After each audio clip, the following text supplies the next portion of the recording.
Hello बच्चों। हम लोग आज क्लास 11th में जो प्लांट किंगडम है उसमें हम लोग स्टार्ट करने जा रहे हैं क्लास फियोफाइसी। ठीक है बच्चा। बच्चों, ये जो क्लास फियोफाइसी है, फियोफाइसी बच्चों, इसके मेंबर्स को हम कहते हैं ब्राउन एल्गी। मतलब members of class phaeophyceae is called brown algae. ठीक है बच्चों। तो आप बोलेंगे कि members are called brown algae. members are called brown algae। ठीक है बच्चा। अब इसके मेंबर्स को क्यों कहते हैं ब्राउन एल्गी, तो आपको पता ही होगा कि जो ये थैलस होता है, थैलस का जो कलर होता है वो कैसा होगा, ब्राउन होगा। ठीक है। तो क्यों, तो बोलेंगे कि as colour of thallus, as colour of thallus is brown.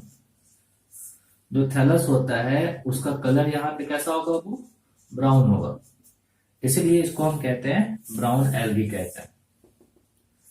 बच्चों, जैसे हमने ग्रीन एल्गी पढ़ा था, ठीक है, with respect to habitat, body morphology, cell structure, reproduction, है कि नहीं, और लास्ट में उनके इंपॉर्टेंस के बारे में, वैसे ही हम पढ़ेंगे brown algae.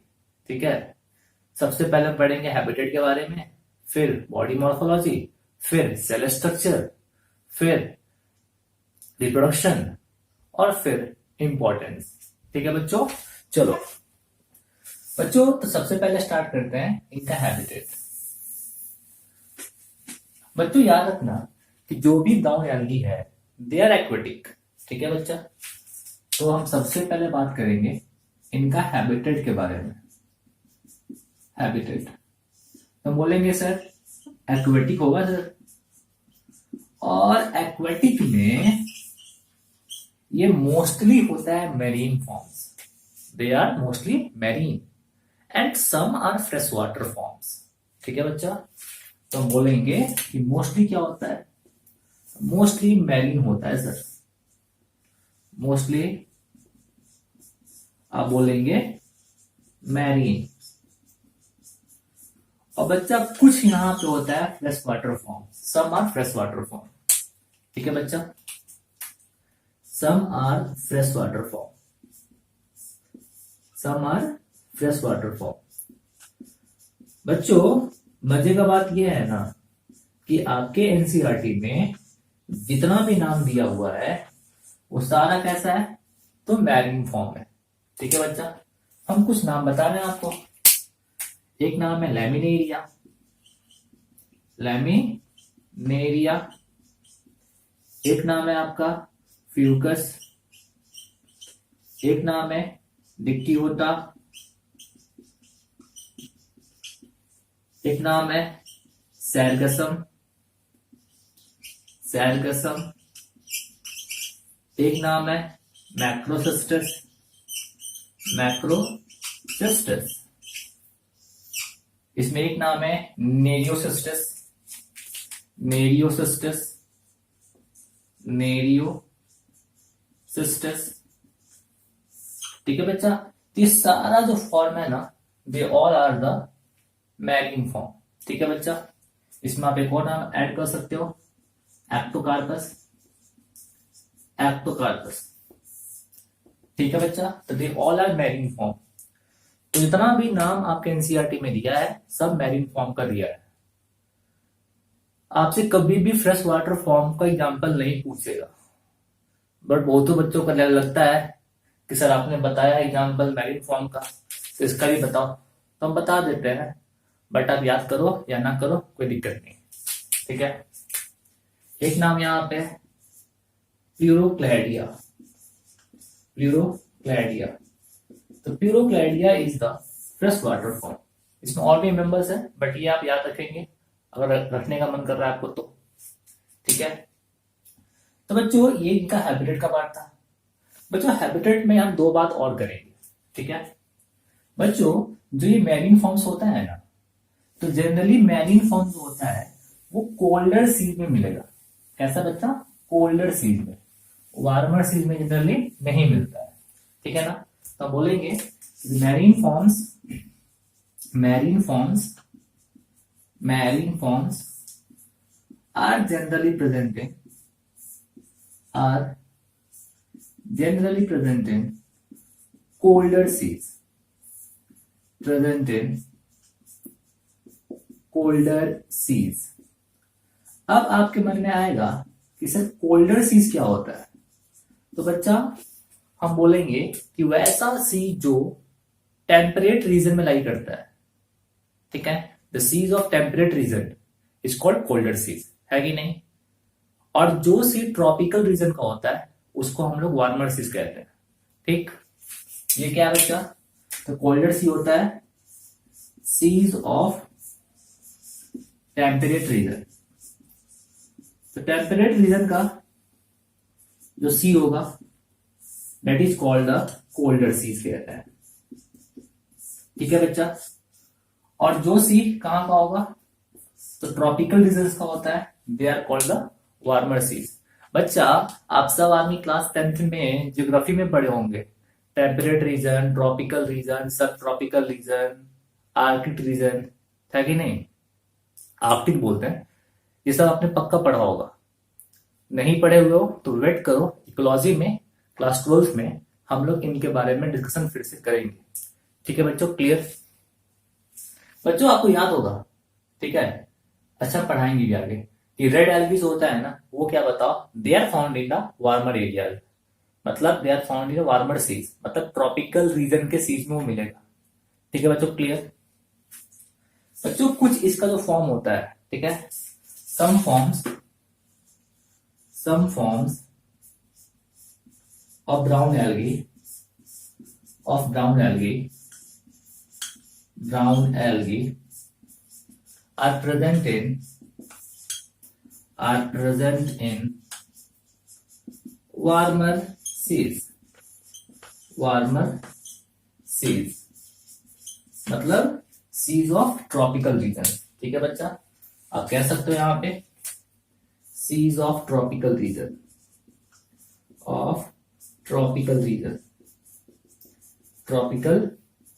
Reason, examples learn नहीं करना है आपको। अगर मन कर रहा है एग्जाम्पल लर्न करने का तो एक नाम मत भूलना, दैट इज द सैरगसम।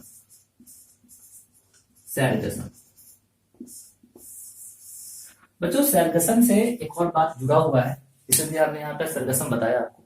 ठीक है बच्चों? जो नॉर्थ अटलांटिक ओशन होता है, ठीक है, तो नॉर्थ अटलांटिक ओशन में ये सरगसम क्या बताओ काफी लार्ज स्केल पे ग्रो कर जाता है, काफी ज्यादा।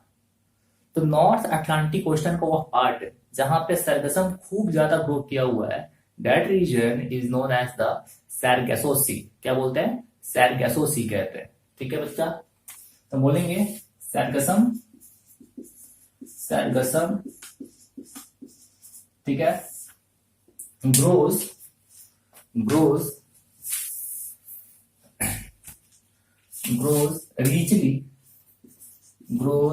richly in some regions of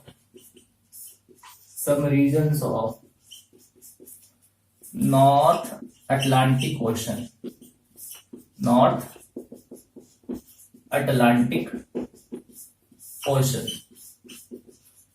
and that region of North Atlantic Ocean is known as Sargasso Sea. ठीक है? And that region of North Atlantic Ocean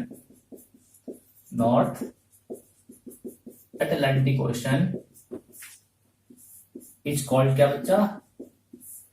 It's called Sargasso Sea। क्या कहते हैं? सैरगैसो सी कहते हैं। और बच्चों ये इतना ज्यादा ग्रो कर जाता है कि उस रीजन से शिपिंग में काफी ज्यादा प्रॉब्लम होता है, मतलब उस रीजन से शिप जल्दी पास नहीं कर पाता। ये पूरा एक डेंस मैट फॉर्म करता है वाटर सरफेस पे, है कि नहीं? तो हम बोल देते हैं कि shifting is menace from this regions, है कि नहीं? क्लियर? तो बच्चों ये सारा बात हमने क्या किया, किसके बारे में? About the habitat of brown algae. ठीक है बच्चों, अब हम पढ़ेंगे आगे, दैट इज द क्या बच्चा, body morphology of brown algae. ठीक है बच्चा, ध्यान दो बच्चों, हमारा अगला चीज है body morphology.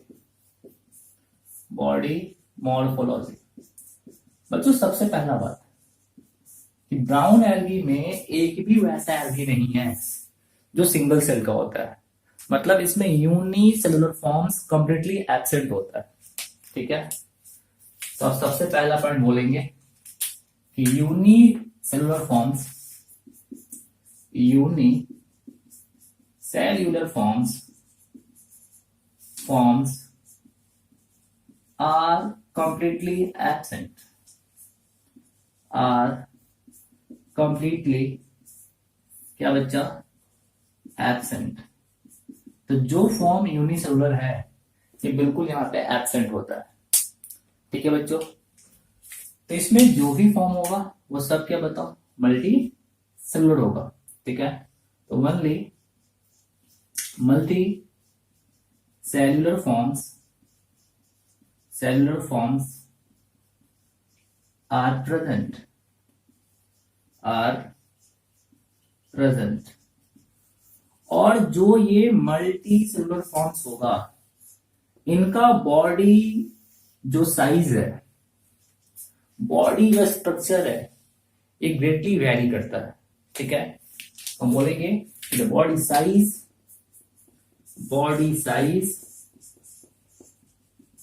And structure varies greatly। जो बॉडी साइज है, स्ट्रक्चर है, ये ग्रेटली वेरी करता है। ठीक है बच्चों, क्लियर? बच्चों इसमें जो बॉडी साइज होगा वो बॉडी साइज कुछ mm से लेके सेवरल मीटर्स तक हो सकता है। ठीक है, तो हम बोलेंगे कि body size varies from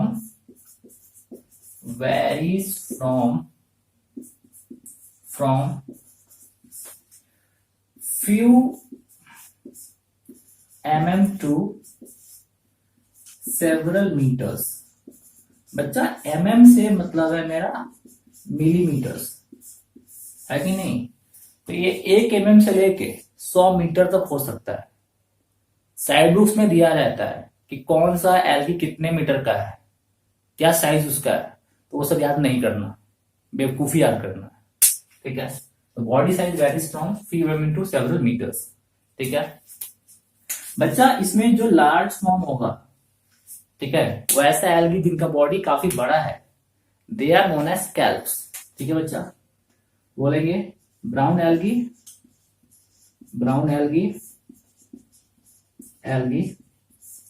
having large body size,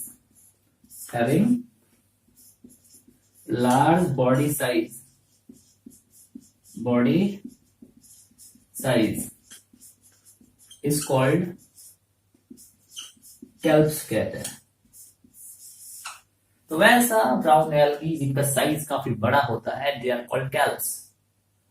ठीक है, इसमें आप नाम बोल सकते हो मैक्रोसिस्टिस, नेजोसिस्टिस, लैमिनेरिया, दीज आर कैल्प्स, है कि नहीं? एग्जांपल आप दे सकते हो मैक्रोसिस्टिस। ठीक है, उसके बाद नेरियोसिस्टिस,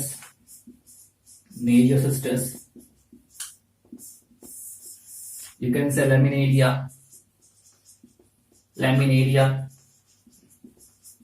ठीक है, इसमें जो सबसे बड़ा है वो मैक्रोसिस्टिस है, उसके बाद नेरियोसिस्टिस है, उससे छोटा लैमिनेरिया आपका है। ठीक है बच्चों, क्लियर है? सबका साइज आप याद बिल्कुल नहीं करेंगे। ठीक है बच्चों, ये सिंपल सा बात था इनके बॉडी साइज के बारे में। बच्चों जो बॉडी का स्ट्रक्चर होता है, ठीक है, वो स्ट्रक्चर फिलामेंटस भी हो सकता है और पैरेन्काइमेटस भी हो सकता है। ठीक है, तो याद रखना कि body body form you can say maybe filamentous, maybe filamentous, ये filamentous भी हो सकता है, filamentous भी हो सकता है, और साथ साथ में ये पैरेनकाइमेटस भी हो सकता है, पैरेनकाइमेटस। बच्चों जनरली जो भी फॉर्म होगा फिलामेंटस तो वो होता है ब्रांच्ड, तो हम बोल देते हैं फिलामेंटस एंड ब्रांच्ड। ठीक है, मतलब जो फिलामेंट होगा, मान लो ये फिलामेंट है, ये जो फिलामेंट है, ये फिलामेंट ऐसे क्या बताओ बाइफर्केट ऐसे यहां पे किया हुआ है कि नहीं, ब्रांच फिलामेंट। क्लियर, तो हम वही बोल रहे हैं कि जो फिलामेंटस फॉर्म होगा वो ब्रांच हो सकता है। ठीक है, इसमें एग्जांपल आप थोड़ा भूलना मत कभी भी, एप्टोकार्पस काफी इंपॉर्टेंट है। Ectocarpus is the branch filamentous form. ठीक है, उसके अलावा जो आप देखेंगे लैमिनेरिया है। ठीक है, उसके अलावा जो आपका मैक्रोसिस्टिस है कि नहीं, दीज आर द सिंपल से क्या पैरेनकाइमेटस फॉर्म। तो देखो पैरेनकाइमेटस फॉर्म में क्या होता है कि सर जो ये फिलामेंट्स है, ये जो फिलामेंट का सेल्स होता है, ये फिलामेंट का सेल अगर क्या करे सारे प्लेन में डिवाइड करना शुरू कर दे, इधर भी डिवाइड करे, इधर भी करे, ऊपर भी करे, हर प्लेन में डिवाइड करना शुरू कर दे, तो यहाँ पे एक सीट जैसा बन जाता है स्ट्रक्चर। मतलब कुछ ऐसा यहाँ पे 1 2 3 ऐसे करते करते ढेर सारा क्या बताओ फिलामेंट का फॉर्मेशन हुआ, और इस फिलामेंट क्या बताओ लेयर मैनेज कर गया, और इसी को हम बोल देते हैं क्या बच्चा पैरेनकाइमेटस फॉर्म कह देते हैं, है कि नहीं। तो पैरेनकाइमेटस फॉर्म बनता कैसे होगा, तो सर जो प्राइमरी फिलामेंट है, मान लो प्राइमरी फिलामेंट है, ये प्राइमरी फिलामेंट अगर डिफरेंट डायरेक्शन में इनका सेल्स डिवाइड करना शुरू कर दे, ठीक है, हर प्लेन में डिवाइड करे, तो एक सीट जैसा बनता है स्ट्रक्चर, जिसको हम बोल देंगे पैरेनकाइमेटस सीट्स, है कि नहीं बच्चा। उतना आपको पढ़ना है नहीं, सीधे याद रखना है कि इनका बॉडी जो होता है can be filamentous and branch, Ectocarpus and can be parenchymatous. Example दे सकते हो आप, लैमिनेरिया, मैक्रोसिस्टिस, एटीसी। तो जनरली जो भी कैल्प्स होता है कि नहीं, जनरली जो भी कैल्प्स होता है they are usually parenchymatous form, है कि नहीं बच्चा। चलो, तो ये हमने बात किया इनके बॉडी साइज के बारे में और बॉडी फॉर्म्स के बारे में। ठीक है बच्चों, क्लियर। बच्चों इसमें आगे बढ़ो। बच्चों जो भी लार्ज यहाँ पे ब्राउन एल्गी होगा, तो लार्ज जो ब्राउन एल्गी होता है जनरली उनका जो बॉडी होता है ना, वो डिफरेंशिएट किया जाता है 3 पार्ट में। एक को हम बोलते हैं होल्ड फास्ट, एक को हम बोलते हैं स्टाइप, और एक को बोलते हैं फ्रंट। ठीक है, तो generally body of large brown algae,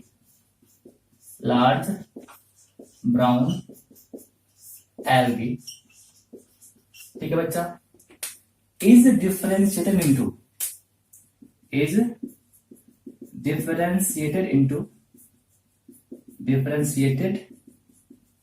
into 3 parts.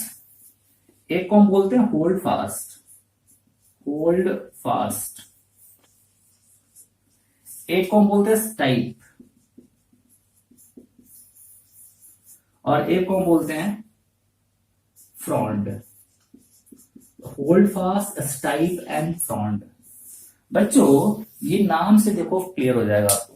Hold fast, hold करना है, तो ये होल्ड फास्ट क्या करेगा ना, अटैचमेंट में हेल्प करेगा। मतलब जो ये एल्गी है उस एल्गी को किसी सरफेस से अटैच करने में होल्ड फास्ट हेल्प करेगा, है कि नहीं। तो हम बोलेंगे कि hold fast helps in attachment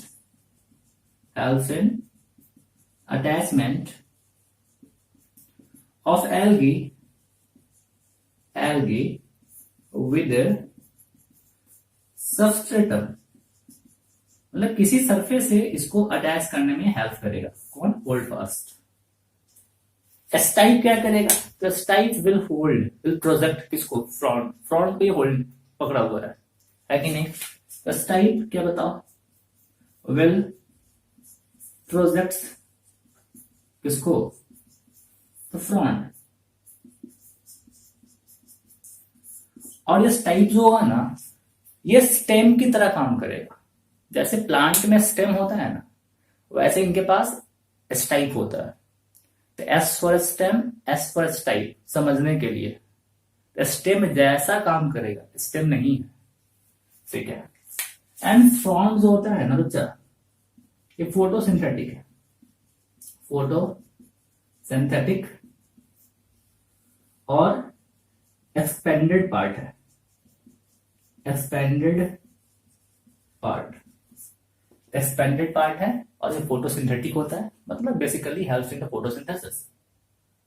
बच्चों एक बात भूलना मत, जैसे रूट जो होता है वो रूट तो एंकरेज में हेल्प करता ही है, साथ साथ में वाटर मिनरल्स को भी एब्जॉर्ब करने में हेल्प करता है। बट ये जो होल्ड फास्ट है, इस होल्ड फास्ट का वाटर और मिनरल एब्जॉर्प्शन में कोई रोल नहीं है।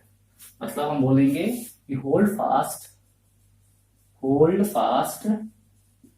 do not play any role in water and mineral absorption। Water और मिनरल एब्जॉर्प्शन में इसका कोई रोल नहीं है, कोई रोल नहीं। बच्चों इसको मैं कार्टून के फॉर्म में देखे तो आप ये समझ सकते हो कि सर ये जो स्ट्रक्चर हुआ नीचे, ये जो स्ट्रक्चर हुआ, ये जो स्ट्रक्चर है that is the hold fast, जो किसी ब्राउन एल्गी को किसी सबस्टेंस से अटैच करने में हेल्प कर रहा है। और इससे जो निकला ये structure that is the stipe. ये स्टाइप है सर, ये स्टाइप है सर। और इसी स्टाइप से क्या बताओ, इसी स्टाइप से ऐसे अटैच है क्या बच्चा?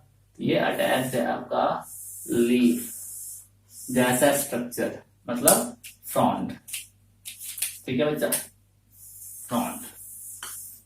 तो आप कह सकते हो सर ये जो आपका है that is the hold fast, ये जो है स्टाइप है सर, और ये जो है फ्रॉन्ट है सर। ये जस्ट एक कार्टून है, कार्टून और कुछ नहीं, ठीक है बच्चा, क्लियर? तो होल्ड फास्ट सबस्ट्रेटम से इसको अटैच कर रहा है, ठीक है बच्चा, क्लियर है?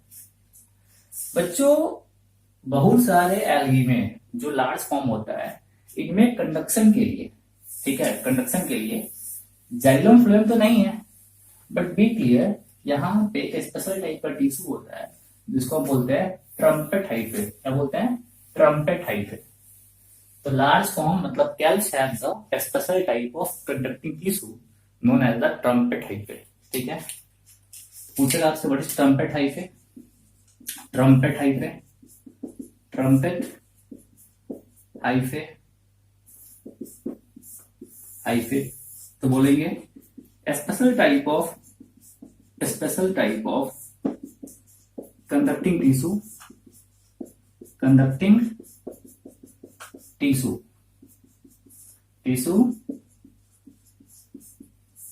meant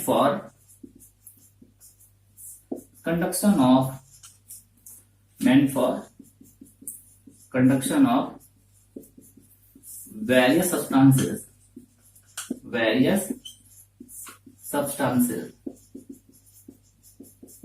in a larger forms of brown algae। मतलब कैल्स में कंडक्शन के लिए स्पेशल टाइप का एक टिश्यू होता है जिसको हम बोलते हैं ट्रम्पेट हाइफे कहते हैं, ठीक है? बस ये ट्रम्पेट हाइफे क्या होता है, क्या स्ट्रक्चर है, कुछ नहीं पढ़ना है भाई, ठीक है? नाम भी नहीं जानना था आपको, बस नाम बता दिए कि दिमाग में रहे, कभी क्वेश्चन में मिले ऑप्शन तो टिक कर देना, ठीक है? चलो बच्चों आगे चलते हैं। तो ये सारा बात था इनका बॉडी मॉर्फोलॉजी के बारे में, मोर देन सफिशियंट है, इससे ज्यादा नहीं पढ़ेंगे आप लोग, ठीक है। अब हम बात करेंगे इनका सेल स्ट्रक्चर के बारे में, ठीक है बच्चों। सेल स्ट्रक्चर, बच्चों भूलना मत कभी भी, जो एक टिपिकल यूकैरियोटिक सेल होगा, ठीक है, उससे ये बिल्कुल रिजेंबल करेगा। मतलब हम बोलेंगे the cell of brown algae, the cell of brown algae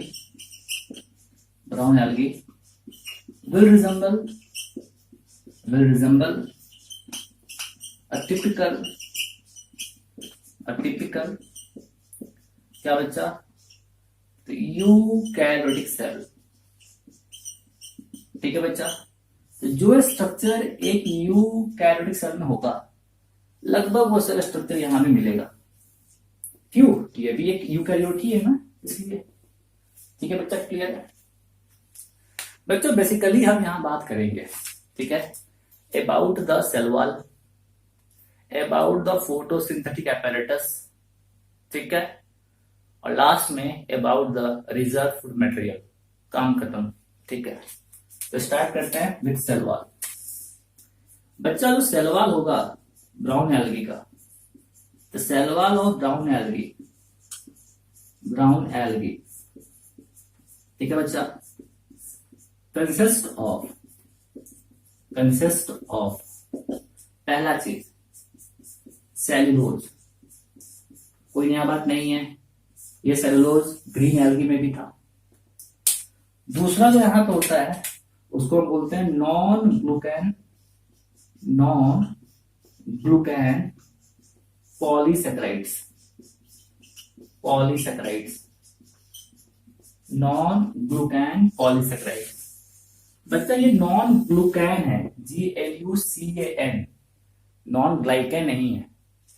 ग्लूकैन का मतलब ये हो गया कि वैसा पॉलीसैकेराइड्स, ठीक है, जिसमें ग्लूकोज हो, वो ग्लूकैन हो गया पॉलीसैकेराइड्स। और नॉन ग्लूकैन पॉलीसैकेराइड्स तो वैसा पॉलीसैकेराइड जिसमें ग्लूकोज ना हो, ग्लूकोज के अलावा कोई दूसरा हो मोनोसैकेराइड, ठीक है, it is called non glucan polysaccharides, ठीक है बच्चों। ये सब के बारे में बायोमोलिक्यूल्स में पढ़ोगे भी, ठीक है। और तीसरा जो सबसे इंपॉर्टेंट चीज है उसको हम बोलते हैं म्यूकोपॉलीसैकेराइड्स,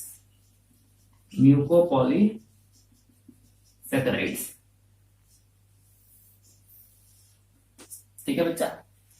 बच्चों याद रखना कि जो म्यूकोपॉलीसैकेराइड्स, ठीक है, एल्गी के सेल वॉल में मिलता है उसको हम लोग एक्सट्रैक्ट कर लेते हैं, निकाल लेते हैं।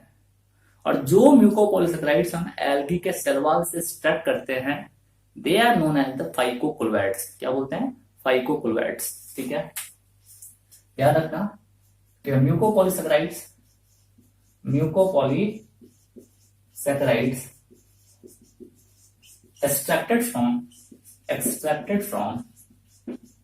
extracted from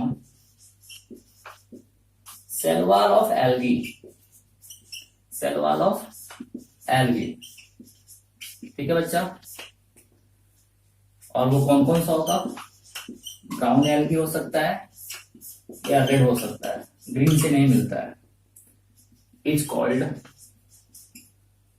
फाइकोक्लोराइड्स। तो इसको आप लोग नोट में दिखाएंगे, जनरल बात। तो कोई भी म्यूकोपॉलीसैकेराइड्स जो एल्गी के सेल वॉल से हम स्टक करेंगे they are known as the phycocolloids, ठीक है, क्लियर है।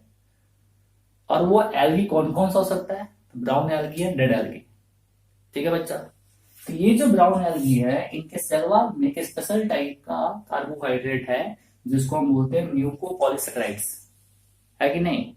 और इस म्यूकोपॉलीसैकेराइड के पास वाटर को एब्सॉर्ब करने का कैपेसिटी होता है कि नहीं। And that's why we also called this as hydrochlorides. क्या कहते हैं बच्चा, हाइड्रोक्लोराइड्स कहते हैं, ठीक है।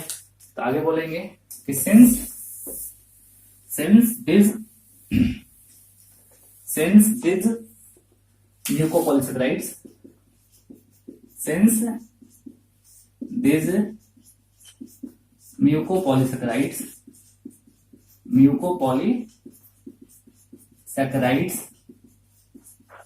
have water retaining capacity, have water retaining, या you can say absorbing capacity, so they are also called as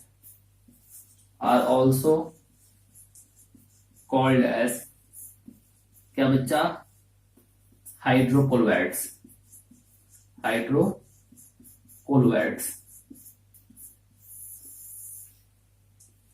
ठीक है। अब आपके मन में आ रहा होगा कि सर ये हाइड्रोकोलोइड्स जो इसके सेल में है, इससे इनको क्या फायदा होगा।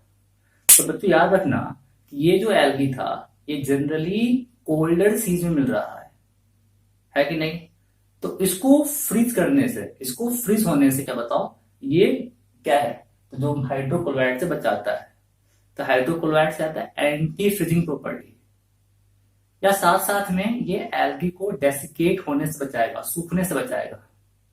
कैसे बचाएगा सूखने से, तो भी क्लियर होता क्या है कि जब कभी भी टाइट्स आता है तो जो एल्गी सेलो वाटर में मिल रहा है वो टाइट से क्या बताओ सोर के पास आ जाएगा, ड्राई लैंड में आ जाएगा, और वहां पे वो डेसिकेट कर सकता है। तो डेसिकेट होने से बचाने में क्या बताओ ये हाइड्रोक्लोराइड हेल्प करता है कि नहीं। ध्यान रखना कि hydrochlorides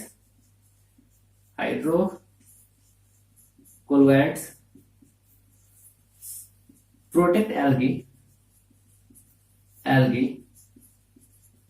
from desiccation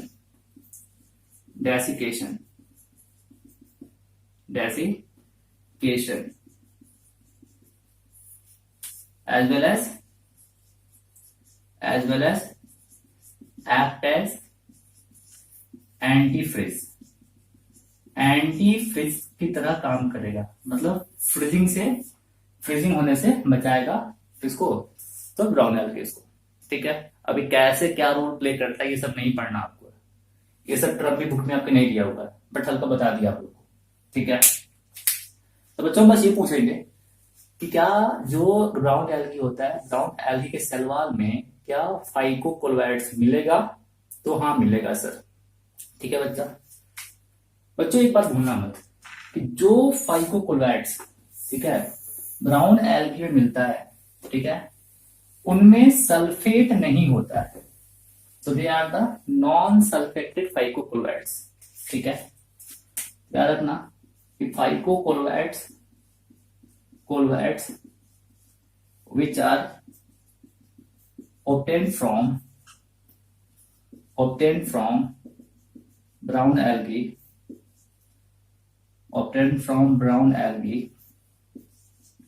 are non-sulfated तो पूछेगा आपसे कि brown algae source of sulphated की नॉन सल्फेटेड फाइकोकोलोइड्स, तो क्या बोलोगे sir non sulphated फाइकोकोलोइड्स।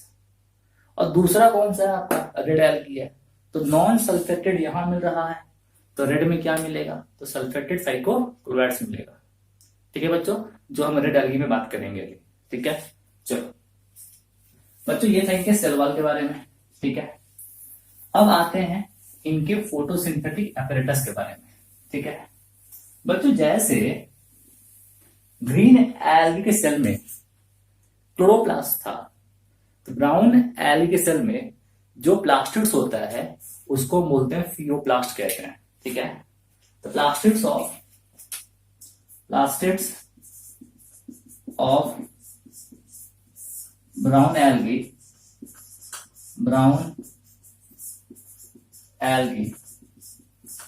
Is called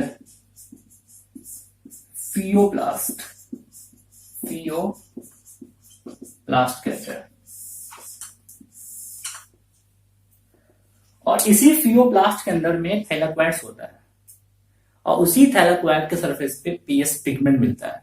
ठीक है। तो फियोप्लास्ट have thylakoids, thylakoids, and these thylakoids have, ठीक है, have photosynthetic pigments, photosynthetic pigments। बच्चों ये नया बिल्कुल नहीं आपके लिए है। आपने फोटोसिंथेसिस पढ़ा है हायर प्लांट्स में, और आपने वहां पढ़ा था क्लोरोप्लास्ट, है कि नहीं? उसमें ग्रेना था, और ग्रेना में थैलाकोइड्स था, और थैलाकोइड के सरफेस पे पीएस पिगमेंट था। तो यहाँ भी फियोप्लास्ट के अंदर में थैलाकोइड्स होगा, और थैलाकोइड के सरफेस पे पीएस पिगमेंट मिलता है। बच्चों आखिर में कौन कौन सा पीएस पिगमेंट यहाँ मिलेगा? तो बच्चों क्लोरोफिल ए, तो आंख बंद करके बोल दोगे, क्योंकि कोई भी ऑर्गेनिज्म अगर फोटोसिंथेसिस कर रहा है और उसके फोटोसिंथेसिस में अगर O2 बाहर निकल रहा है तो उसमें क्लोरोफिल ए तो मिलना एकदम तय है। तो क्लोरोफिल ए, साथ साथ में यहाँ पे क्लोरोफिल सी होता है, और कैरोटीन्स होता है, कैरोटीन्स होता है, और यहाँ पे ज़ैंथोफिल होता है, xanthophyll. Chlorophyll a, chlorophyll c, carotenes and xanthophyll. ठीक है बच्चों, क्लियर है? आप सबको पता होगा यार कि कैरोटीन्स का ही ऑक्सीडाइज फॉर्म ज़ैंथोफिल है, और ज़ैंथोफिल डिफरेंट टाइप्स का हो सकता है। बच्चा जो ज़ैंथोफिल ब्राउन एल्गी में मिलता है उसका नाम है फ्यूकोजैंथीन। ठीक है, तो ज़ैंथोफिल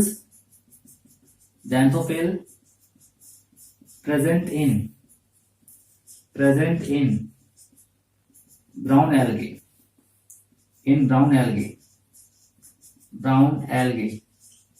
क्या बच्चा? तो वो है फ्यूकोजैंथीन,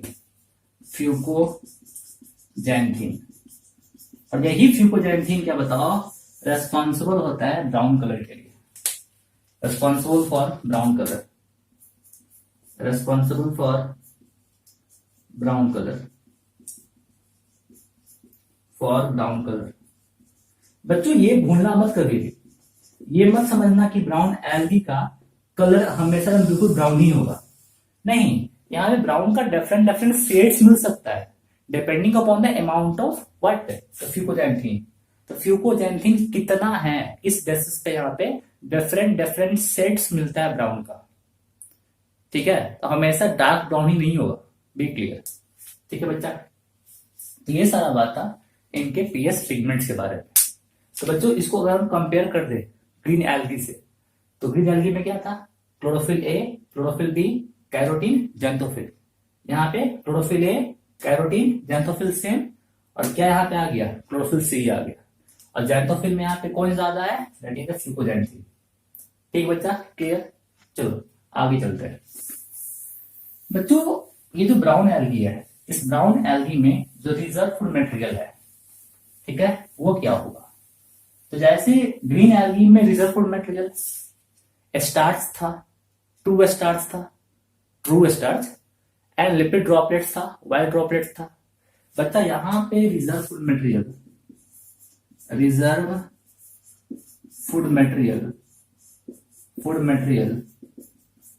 इज पहला होता है लैमिनेरियन स्टार्च। इसको आप ऐसे लर्न करेंगे, ठीक है। और दूसरा जो होता है दैट इज द मैनिटॉल। तो आपसे पूछेगा reserve food material of brown algae, तो क्या बोलोगे? Laminarin starch and mannitol. बच्चों लैमिनेरियन स्टार्च को हम और बोलते हैं लैमिनेरिन है,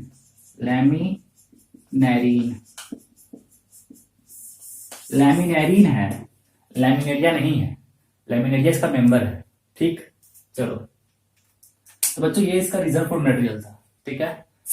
ज्यादा इसमें कंफ्यूज मत हो, जैसे प्रोटीन, कार्बोहाइड्रेट, लिपिड याद किए हुए हो ना, ऐसे उसको भी याद कर लोगे, केमिकल है, ठीक है बच्चा। चलो बच्चों ये था इनका सेल के बारे में, ठीक है बच्चों।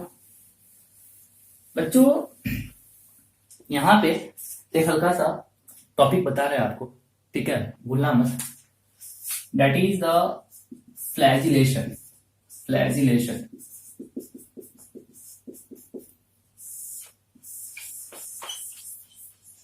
ठीक है। तो what is flagellation? The arrangement of flagella, कि कैसे फ्लैजिला है कि नहीं, इट इज द फ्लैजिलेशन, है कि नहीं। अरेंजमेंट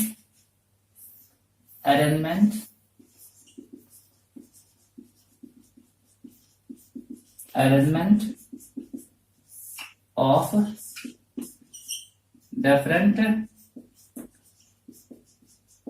forms of flagella,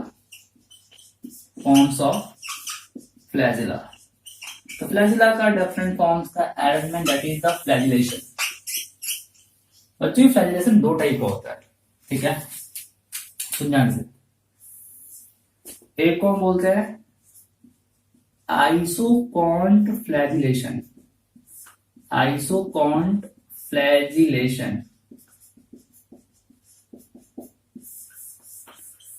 और एक को हम बोलते हैं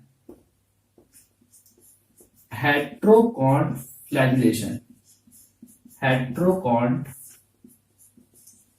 flagellation,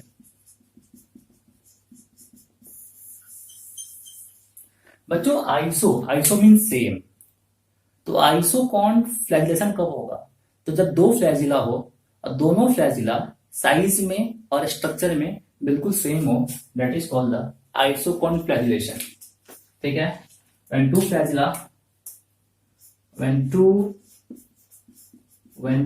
flagella are equal in size and structure, तो जब दो फ्लैजिला साइज में और स्ट्रक्चर में, एक्सटर्नल मॉर्फोलॉजी में कैसा हो, तो सेम हो, तो उसको हम लोग आइसोकॉन्ट फ्लैजिलेशन कहते हैं। मान लो कोई सेल है और इस सेल के पास दो फ्लैजिला है और दोनों फ्लैजिला का स्ट्रक्चर और जो लेंथ है बिल्कुल सेम हो, it is called the isoquant flagellation. और बच्चा बिल्कुल यही जो आइसोकॉन्ट फ्लैजिलेशन है यही मिला था आपको ग्रीन एल्गी में। तो ग्रीन एल्गी में जो फ्लैजिला था वो कैसा था, तो दिया था आइसोकॉन्ट फ्लैजिलेशन टाइप, है कि नहीं। और बच्चों यहां पे अगर when two flagella are not equal in size and structure, मतलब एक्सटर्नल मॉर्फोलॉजी, इसको हम बोलते हैं हेट्रोकॉन्ट फ्लैजिलेशन कहते हैं। थोड़ा भी याद कर रहे होगे आप लोग, तो यूग्लिना में देखे थे आप लोग, वहां पे एक छोटा था एक बड़ा था ना फ्लैजिला, तो यूग्लिना में आपके पास क्या था, हेट्रोकॉन्ट फ्लैजिलेशन था, ठीक है बच्चों, क्लियर है। बच्चों यहाँ ध्यान दो, आगे चल रहा है। बच्चों ये जो फ्लैजिलेशन है, ठीक है, तो आपने देखा दो टाइप का है सर, हेट्रोकॉन्ट एंड आइसोकॉन्ट। बच्चों जो फ्लैजिला होता है, ठीक है, तो फ्लैजिला को हम दो टाइप में बांट सकते हैं, यहाँ ध्यान दो। ये जो फ्लैजिला होगा, ये फ्लैजिला दो टाइप का हो सकता है एक्सटर्नल मॉर्फोलॉजी के बेसिस पे, ठीक है। एक को हम बोलेंगे वी प्लस टाइप,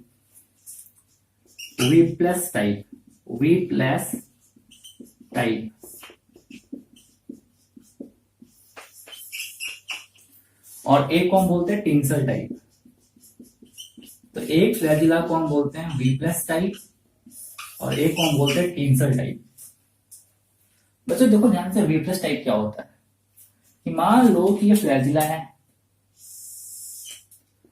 और इस फ्लैजिला के सरफेस पे कोई स्मॉल हेयर लाइक आउटग्रोथ नहीं है, तो ऐसे फ्लैजिला को हम बोलते हैं वी प्लस टाइप, मतलब नो एनी, ठीक है, hair like structure,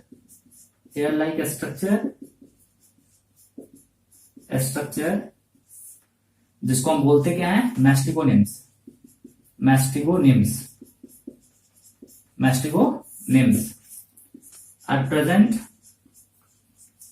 are present on surface of flagella, of flagella.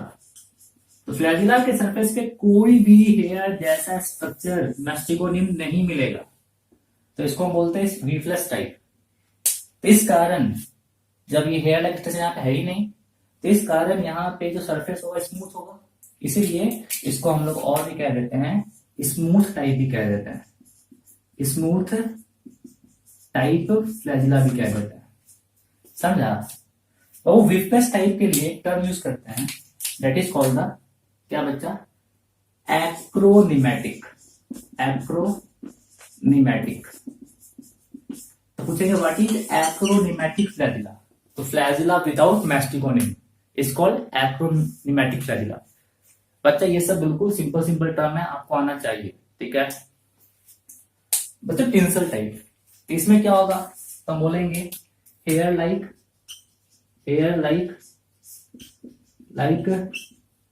Outgrowth मतलब मैस्टिगोनिम्स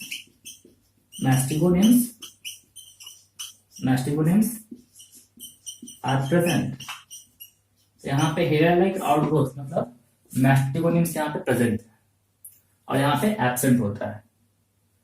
अब ये मैस्टिगोनिम किस फैशन में प्रेजेंट है, ठीक है बच्चा, इधर मिटा रहे हैं। अब ये मैस्टिगोनिम किस फैशन में प्रेजेंट है, ठीक है। इस बेसिस पे ये टिंसल टाइप दो टाइप का होता है, ध्यान दें यहाँ पे। ये टिंसल टाइप को फिर हम लोग दो टाइप में बांटेंगे। मान लो फ्लैजिला है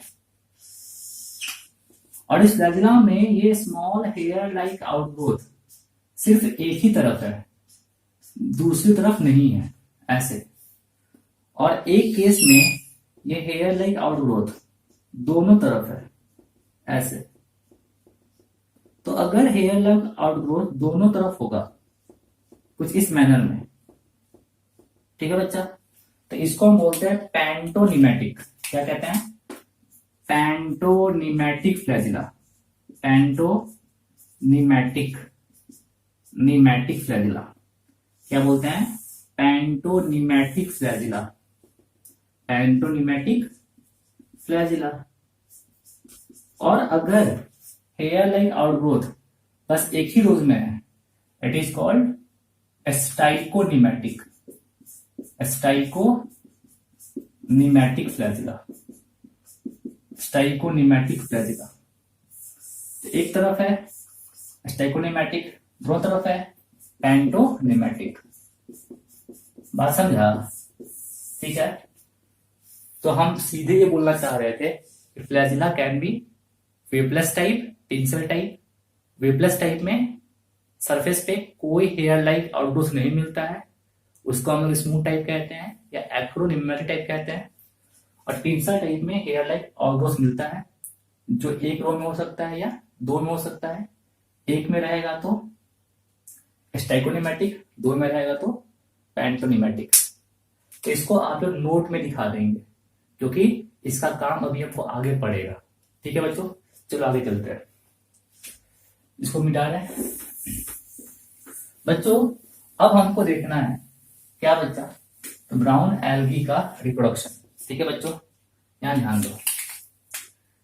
reproduction of brown algae. Reproduction किसका? तो ब्राउन एल्गी का। बच्चों भूलना मत, रिप्रोडक्शन में हम तीन बात करेंगे। एक हम बात करेंगे वेजिटेटिव। तो आप सबको पता है कि वेजिटेटिव रिप्रोडक्शन हमेशा कैसे होगा? तो बाई फ्रेगमेंटेशन। चाहे वो रेड एल्गी हो, ग्रीन एल्गी हो, ब्राउन हो, कोई भी हो, कैसे होगा बच्चा? फ्रेगमेंटेशन से होगा। तो vegetative reproduction takes place by fragmentation. ठीक है बच्चा, क्लियर? दूसरा एसेक्सुअल रिप्रोडक्शन। एसेक्सुअल रिप्रोडक्शन बच्चा, एसेक्सुअल रिप्रोडक्शन होता है बाय फॉर्मेशन ऑफ माइटोस्पोर्स। कैसे? तो by mitospore formation. Mitospore formation. और ये माइटोस्पोर्स दो टाइप का हो सकता है।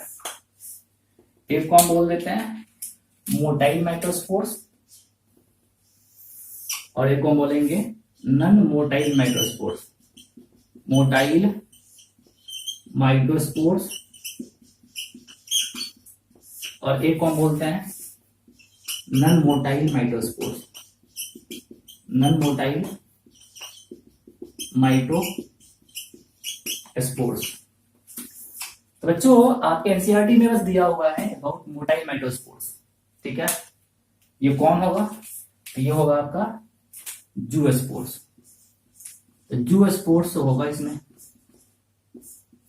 और जूस्पोर्स में कितना? दो होता है फ्लैजिला, 2 फ्लैजिला, ठीक है। साइज इसका होता है अनइक्वल साइज, अनइक्वल साइज, और एक होता है टेंसल टाइप और एक होता है वी प्लस टाइप। बस इसीलिए हम पहले वो बता दिए आप लोग को कि जब हम लिखे तो आपको दिक्कत ना हो। तो हमने बोला जूस्पोर कितना? जूस्पोर में कितना फ्लैजिला? 2 फ्लैजिला, साइज अनइक्वल, एक टेंसल और एक वी प्लस, ठीक है। और बच्चा जो जूस्पोर होता है it is the peer shape. क्या बच्चा? पियर शेप का होता है, ठीक है। और इसमें जो फ्लैजिला होता है वो फ्लैजिला लेटरली अटैच होता है ऐसे। इसमें एक फ्लैजिला छोटा, एक फ्लैजिला बड़ा, और जो फ्लैजिला बड़ा होता है उसके पास ऐसे मिलता है रोज ऑफ एयर। तो बड़ा वाला फ्लैजिला जो होता है वो टिंसल टाइप का होता है, ठीक है। क्लियर? तो ये था आपका क्या बच्चा अबाउट जूस्पोर्स के बारे में। बच्चा भूलना मत, जैसा जूस्पोर्स है ना यहाँ पे, बिल्कुल गैमेट भी इनका वैसा ऐसा ही होगा। गैमेट भी इनका ऐसा ही होता है, जस्ट लाइक जूस्पोर्स, ठीक है, मोस्ट ऑफ द केसेस में, ठीक है। नन मोटाइल स्पोर्ट्स आप याद करो या ना करो, आप पे डिपेंड करता है, ठीक है बच्चा। हम लिख देते हैं यहाँ पे नाम। एक को हम बोलते हैं मोनोस्पोर्ट्स और एक को हम बोलते हैं टेट्रास्पोर्ट्स कहते हैं। So these are the non-motile microspores present in the किसमें? ब्राउन एल्गी, ठीक है बच्चों।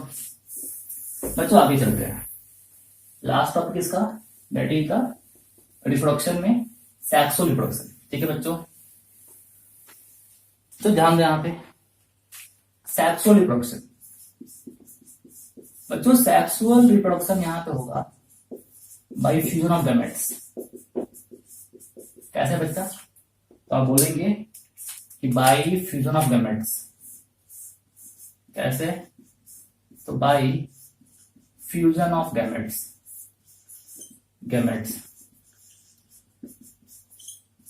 और यहां पे तीनों टाइप का मिलता है, that is the isogamous P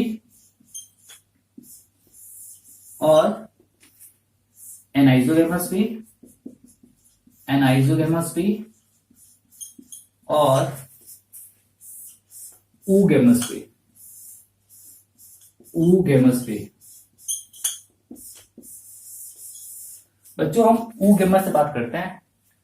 oogamous में क्या होगा? इस मेल गैमेट मोटाइल होता है और फीमेल गैमेट यहां पे नन मोटाइल होगा, ठीक है। काम खत्म बच्चा। एनाइसोगेमस और आइसोगेमस में दोनों टाइप का फ्यूजिंग गैमेट, बोथ फ्यूजिंग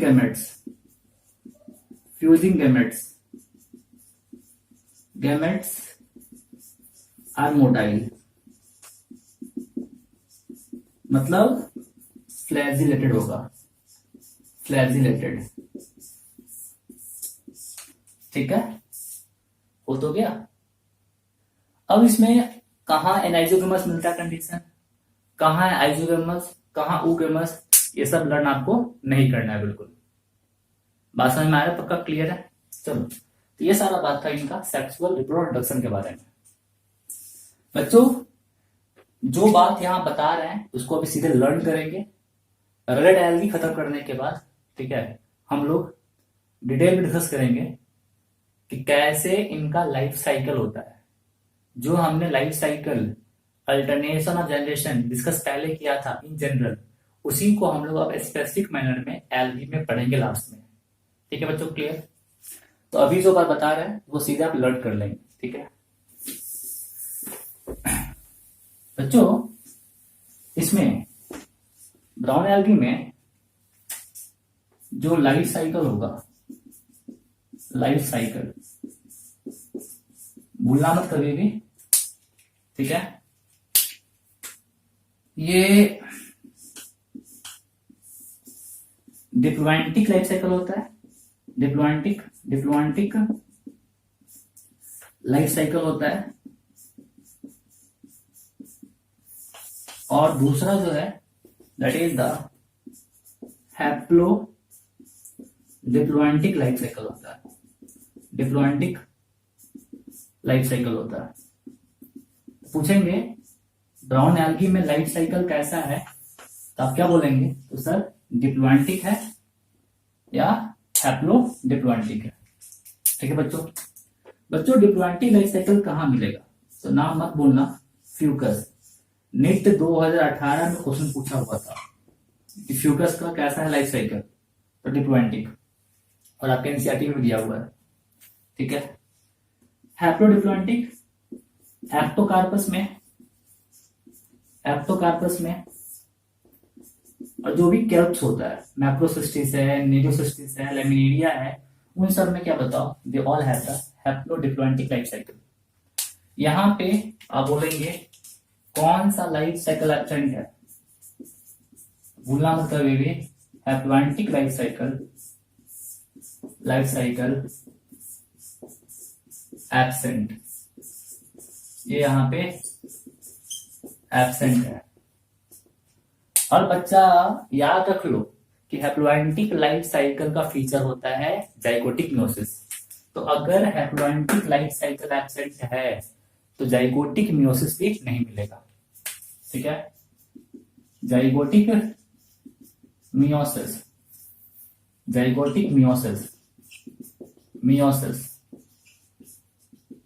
ठीक है बच्चा, इज एब्सेंट, ये भी यहाँ पे एब्सेंट होता है। क्यों? तो जाइगोटिक मियोसिस फीचर ऑफ किसका? हैप्लॉयंटिक लाइफ साइकिल। बच्चों इतना याद रहेगा आपको ना, जब पढ़ाएंगे एल्गी क्लास में alternation of generation life cycle के बारे में, तो आपको अच्छे से सारा बात क्लियर पक्का हो जाएगा। ठीक है बच्चों, तो ये सारा था about the general features of brown algae. ठीक है बच्चों कुछ इनका इंपॉर्टेंस है वो फटाफट हम लोग देख लेते हैं। Importance of brown algae.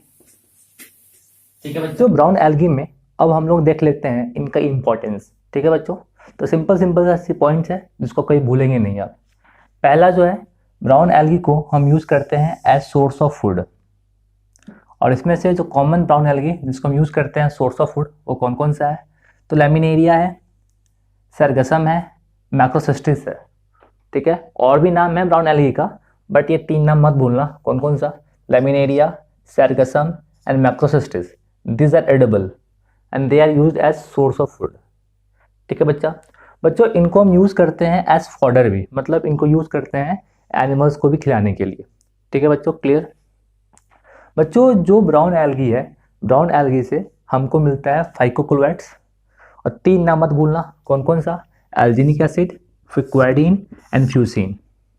और इसमें से जो एल्जीनिक एसिड है इसका ढेर सारा यूजेस है। जितना भी आप देखते हो टूथपेस्ट, क्रीम, चॉकलेट्स, आइसक्रीम, तो इन सब में जो इमल्सिफायर के तौर पे यूज़ किया जाता है किसको? तो एल्जीनिक एसिड को। तो it is use as the emulsifier in toothpaste, chocolates, cream, etc। ठीक है बच्चों, क्लियर है? बच्चों अगला, बहुत सारा ब्राउन एल्गी है जिससे हमको मिलता है डिफरेंट मिनरल्स, जैसे आयोडीन का रिच सोर्स है कौन? तो लेमिनेरिया एंड फ्यूकस। तो laminaria and fucus are rich source of iodine. उसके अलावा जो आपके पास मैक्रोसिस्टिस है, नेरियोसिस्टिस है, रिच सोर्स ऑफ पोटास, मतलब पोटास हमको किससे मिलेगा, तो from the macrocystis and the nereocystis. बच्चों इसमें बहुत सारा वैसा ब्राउन एल्गी है जो वर्म को एक्सपेल करेगा, मतलब वर्म को दूर करता है, मतलब they have the worm expelling properties, ठीक है। और वो कौन कौन सा है, तो एक नंबर बोलना है यहाँ पे डुरविलिया, ठीक है, नाम है दूर, दूर भेजेगा किसको, वर्म्स को, दैट इज द डुरविलिया। तो डुरविलिया एक ब्राउन एल्गी है जिसके पास क्या बताओ, वर्म एक्सपेलिंग प्रॉपर्टीज होगा।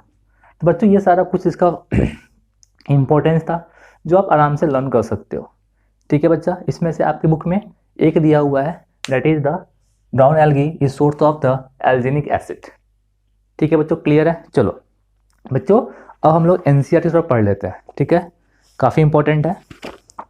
Open the page number 32। बच्चों फियोफाइसी, तो लिखा हुआ है कि द मेंबर ऑफ फियोफाइसी और brown algae are found primarily in marine habitats. वही बात है, ये सब मेनली कहाँ मिलता है, तो इन द मैराइन हैबिटेट्स। कुछ जो होता है फ्रेश वाटर फॉर्म भी होता है, और हमने नाम बताया था आपको, दैट इज द प्लूरोक्लैडिया, जो आपको बिल्कुल याद नहीं करना है। दे show great variation in size and form, और हमने बताया था ना कि इनका साइज फ्यू मिलीमीटर से लेके सेवरल मीटर्स तक हो सकता है, और फॉर्म में तो ये फिलामेंटस फॉर्म से लेके पैरेंकाइमेटस फॉर्म तक हो सकता है। तो वही बोल रहा है they range from simple branched filamentous form, example दिया है एक्टोकार्पस, ठीक है, to profusely branched form such as the kelps which may reach a height of 100 metres, ठीक है। वही बात है कि दोनों बात बॉडी फॉर्म और साइज साथ साथ किताब में पढ़ा दिया, ठीक है। They possesses chlorophyll A, C, carotenoids and xanthophyll.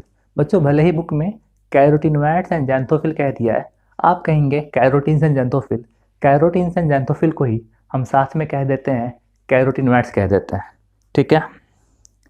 They vary in colour from olive green to various shades of brown depending upon the amount of xanthophyll pigment. हमने बताया था आपको कि इसका कलर स्ट्रिक्टली ब्राउन नहीं होता है, they have the different shades of brown depending upon the amount of, बोल बच्चा, तो फ्यूकोजैंथीन है कि नहीं। चलिए आगे बोल रहा है food is stored as complex carbohydrate, और हमने बताया था आपको ना लैमिनेरिन स्टार्च है कि नहीं, which may be in the form of laminarin. बच्चों लैमिनेरिन है, लैमिनेरिया नहीं है। तो यहाँ पे लैमिनेरिन स्टार्च को हम और क्या कहते हैं, तो लैमिनेरिन भी कहते हैं, ठीक है। और mannitol. The vegetative cells have cellulosic cell wall, ठीक है, usually covered on the outside by a gelatinous coat of algin. बच्चों हमने कहा था ना कि इनके सेल वॉल में म्यूकोपॉलीसेकेराइड का कोटिंग भी होता है, उसी को हम लोग क्या कहते हैं, फाइकोक्लोराइड्स कहते हैं या हाइड्रोक्लोराइड्स कहते हैं। The protoplast contains in addition to plastids a certain located centrally located vacuoles and nucleus. कोई नया बात नहीं है, हमने कहा था ना कि जो एक यूकैरियोटिक सेल में जितना भी सेल ऑर्गेनल्स है लगभग ये सारा यहाँ पे मिलता है, और यहाँ पे जो प्लास्टिड्स होता है उसको हम कहते हैं फियोप्लास्ट कहते हैं, याद आया। चलिए the plant body usually attach to substratum by holdfast, ठीक है, and has a stock the stipe and leaf like photosynthetic organ frond, ठीक है बच्चों। Vegetative reproduction takes place by fragmentation, clear.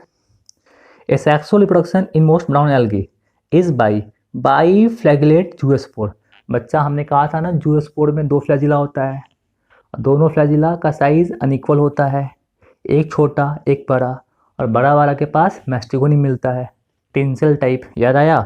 चलो लिखा हुआ है कि asexual reproduction is by in most brown algae is by biflagellate zoospore that are pear-shaped and have two unequal laterally attached flagella, clear. Flagella का position कैसा है, lateral है कि नहीं।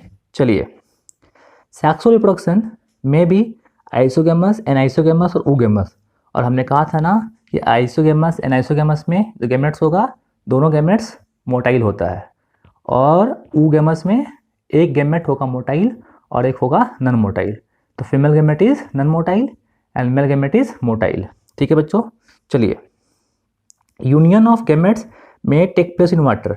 तो बच्चों जहाँ भी गैमेट्स मोटाइल था दोनों, मतलब आइसोगैमस और एनाइसोगैमस, वहाँ पे फर्टिलाइजेशन पानी में हो रहा है। ठीक है, और जहाँ पे गैमेट्स मेल गैमेट मोटाइल था और फीमेल गैमेट नॉन मोटाइल था, वहाँ पे फर्टिलाइजेशन ओगोनियम के अंदर होगा, है कि नहीं। वही बात कह रहा है कि सेक्सुअल प्रोडक्शन में भी आइसोगैमस, एनाइसोगैमस और ओगैमस।